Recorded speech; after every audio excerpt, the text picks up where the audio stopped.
I recently posed the question, which is best, a high to low heat approach or a pyramid heat approach on the Loring S15 Falcon? Now, this presentation is about the results of the experiment that I tried to do. There are a number of caveats. Number one, I'm not a scientist. I never have been a scientist. I did study science at A level, but we're talking 30 years ago. Well, maybe not 30 years ago, but a long, long time ago. This was the first time that I had ever tried this experiment. So there are a number of things that I need to refine in order for the results of this experiment to be real, true, and trustworthy. So please take this presentation with a huge pinch of salt. There are lots of things that could have gone better and that I could do better, but I'm hoping that it will give a soupçon of an idea of the results of this type of heat approach. So what went wrong? Number one, when I roasted the batch of coffee, or the batches, pair of, I had to put a finger in the wind as to what heat I needed to apply for my high to low.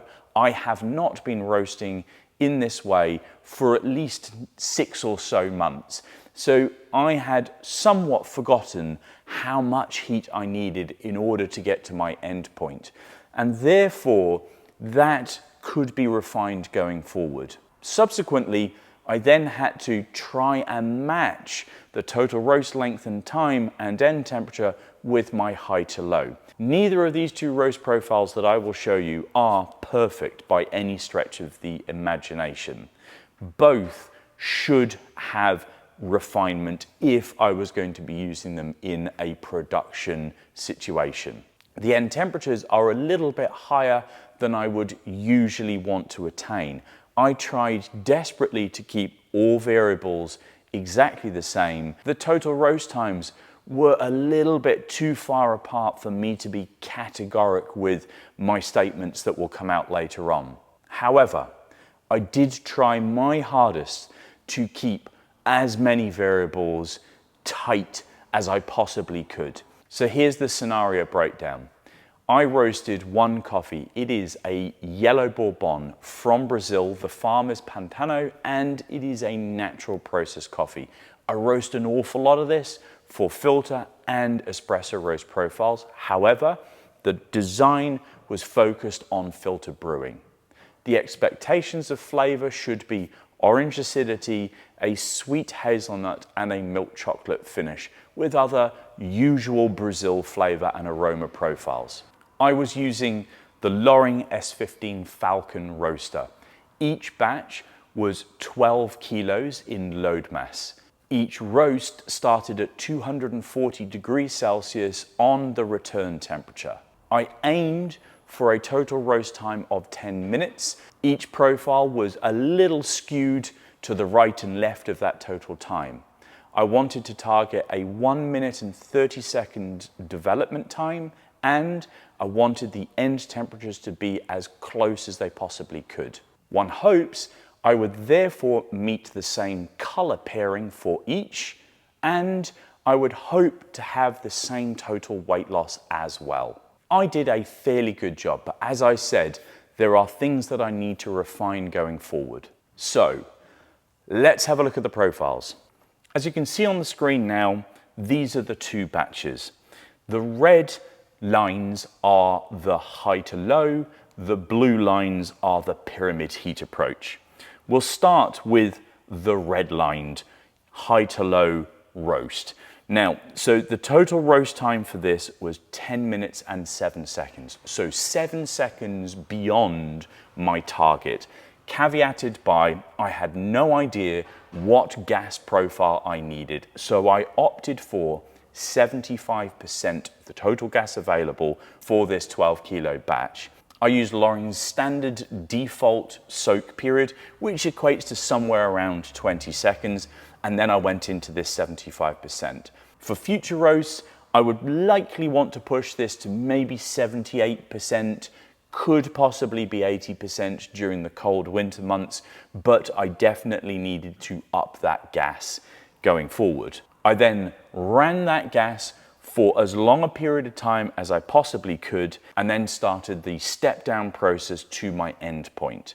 This was an exploration batch, and I didn't know what my end point was going to be. I had to try and allow the coffee to run its natural course, which was 213.8 degrees Celsius as the end temperature on the bean probe.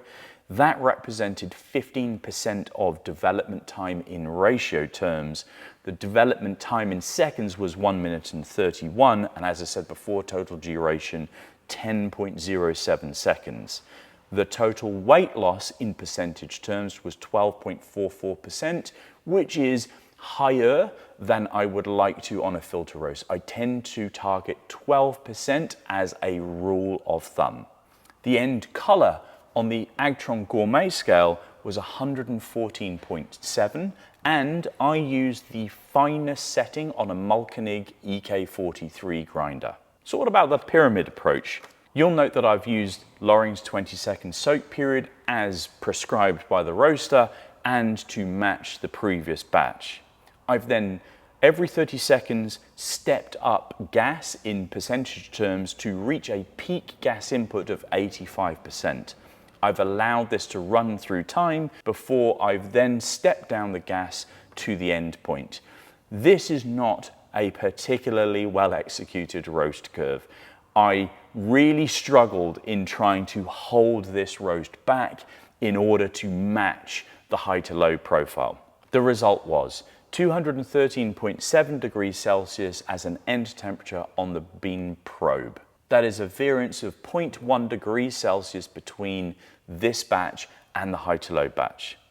The development time ratio was 15.5% because the duration of the roast was 9 minutes and 55 seconds. Now, there is a 12-second gap between the two batches, which for me is too significantly broad in order to take the results of this as gospel. So in order to really drill into this, I would need to bring that variance closer. I'm generally happy with a couple or 3 seconds. That's the sort of margins that I would want to work in. This is too broad. However, I really struggle to try and hold this back in order to keep those variables as tight as I possibly could. The development time in this case was 1 minute and 32 seconds, 1 second further on than the previous batch. 1 second is as tight as I could possibly get it. Finally, the roast percentage weight loss was 12.47%, so that's 0.3% more weight loss than the high to low batch. Again, a variance that is within tolerance, but it's to be noted irrespective. So just so you're aware, the end color for this was 115.6 on the Agtron Gourmet scale. So there was about 1 point variance between this batch and the high to low batch. So fairly tight, but not exactly the same. Okay, I hope I have set out enough information for you to understand what was the same or very similar and what criteria were different, so that when I do the next part of this video, which is going to be cupping the results blind, because I've mixed the batches up and I don't know what I'm going to be cupping, that you can take this with a pinch of salt, but get an idea as to what those results are. So let's have a taste. Whilst I wait for the kettle to boil, which you can probably hear, do apologize about that, I'm going to do a dry fragrance assessment of these two particular batches. I blanked everything out. I don't know which is which. So this is a blind fragrance assessment. What I note is this particular sample here has a more defined sweetness. They smell the same, but the difference between the two is the perception of sweetness in this particular cup. I currently prefer this one. Okay, kettle's boiled. Let's put some water on and do the aroma assessment. Interestingly, now I'm assessing the aroma, the difference has been brought together somewhat. This here is still my preferred cup of the two. I can still perceive a little extra of this sweet character in the aroma. And there's also maybe a touch of orange. I can almost smell the acidity. I'll know more when I break. 4 minutes is up. Let's break. Interesting again. This still remains to be the more sweet, but this here is a bit more characterful at break. Right, we've had 10 minutes of contact time between the water and the coffee. I've done the aroma and the dry fragrance assessment, and this is the moment of truth. Which of these cups do I prefer the taste of? Let's get into it. Okay, number one, they were both really very delicious. Two, this cup here has a discernibly lighter body. It just doesn't carry the same weight as this particular cup. I'll taste again. That's categoric. This one here seems to coat my mouth more. It seems to be more rounded in sort of flavor presentation. There is definitely more texture.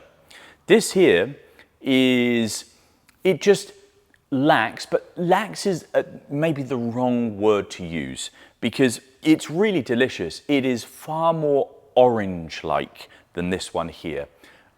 This has got more caramel characteristics. It just feels like it coats your mouth more. This is still really delicious, but there's definitely a skew to the orange expression, but I think it's because there's this slightly less prevalent body perception. Character-wise, I feel that this cup has a greater balance. This cup here is wonderfully orange forward, but there seems to be fewer layers of character within the cup. It does a milk chocolate finish. It does this beautiful, soft, sweet orange, but it doesn't have quite as many layers. This has some of the nut character that I would expect. There is still orange acidity, but less bright and less prevalent to this. With this, there is a slight skew to sweetness, but sweetness in the caramels sort of section versus sweetness in the fruits section. As the coffee's cooling, the divergence between the two is getting more broad. This cup is becoming more discernibly orange forward. There is definitely more acidity that is available in this cup. It is definitely displaying more of the fruit characteristics. This cup here is going in the opposite direction. I am perceiving more body, there is more structure, there's more weight on my palate. The acidity is present, but just not as pronounced as this particular cup here. I'm torn between which I prefer because I know that each of these are really delightful, and I think I want to choose this cup here for its balance. And the reason why I'm going to say because of its balance is that I quite enjoy coffees that have some texture and body, and this has that. This here is delightful and is very, very fruit forward, and actually takes a natural process low altitude Yellow Bourbon from Brazil and puts it into a different bracket, something divergent from what my brain expects a coffee of this sort to be. However, it just doesn't give me the sort of body that I want from this particular country or origin or cultivar. I can't express enough how torn I am between the two, both of which are really wonderful and delightful, and both of which are 100% saleable, but are definitely different. So which is which? Let's see. This one here is roast number 27719. This one here is roast 27718. Okay, so this is exactly as I thought. Coming into this experiment, I had the idea that the pyramid heat approach would give you more body, and that the high to low would give you less body in the cup and therefore allow more fruit characteristics to come forward. And that is exactly what I've got. I'm really pleased that this has happened. I'm really pleased that I've been able to, in a one shot, get some decent representation between these two different heat profile approaches. I can't stress enough how they are both delightful.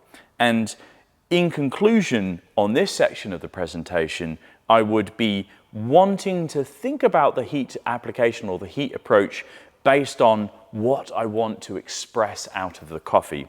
Neither of these are bad. Neither of these are more preferential to each other, but they are definitely different expressions. So what I'm going to do now, clean down, and then we'll conclude, wrap up, and maybe think about what I can do in the next iteration of this experiment. Well, I hope that that was helpful. It's certainly been helpful to me.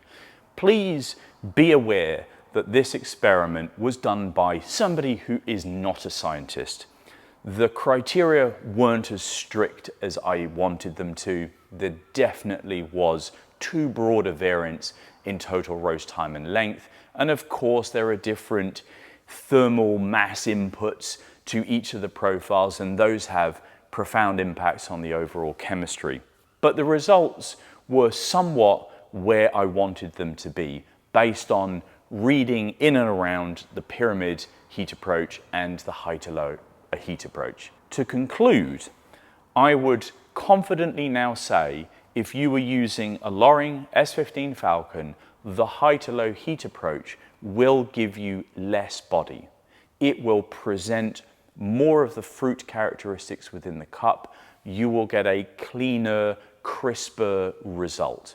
And this is proportionate to those people who wish to display light, vibrant types of coffees.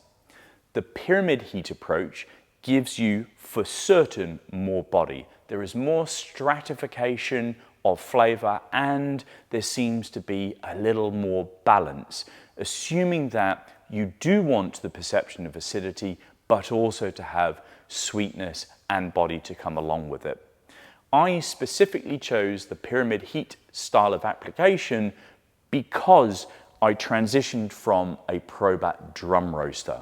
I didn't want moving to a Loring to be too abrupt for many of my customers. However, now that I've performed this experiment, I have an extra approach in my pocket should I wish to present a coffee in that particular way. This experiment was only for a Yellow Bourbon natural process coffee from Brazil. And should I want to expand this, I should do it to other cultivars and other processing methods from other regions and countries.